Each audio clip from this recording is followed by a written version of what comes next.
May mga araw na ayaw ko na talaga. Pero nandito pa rin ako. Pinapakita ko pa rin. Sabi nila minsan, ang pinakamalaking tagumpay mo na lang ay makaraos sa isang araw. Ngayon naiintindihan ko na kung bakit. Kasi walang masyadong nagsasabi kung gaano kahirap mabuhay sa isang araw.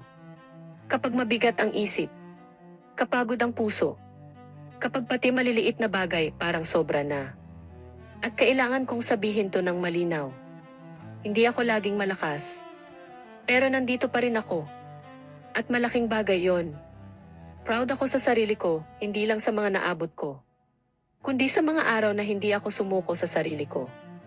Kasi ang buhay hindi lang puro success o milestones. Tungkol din to sa pagtitiis. Sa pagpili na manatili kahit gusto mo nang maglaho. Sa pagpili na huminga kahit ang ingay ng nararamdaman mo. Minsan, ang tagumpay hindi saya. Minsan, ang tagumpay ay hindi pagsuko. At siguro yon yung nakakalimutan ng mga tao. Ang paggaling hindi laging maingay.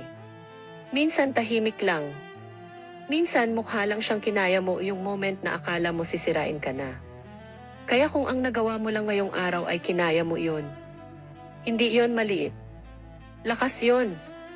Tunay na lakas. At hindi pa tapos ang kwento mo. Unti-unti ka pa ring nagiging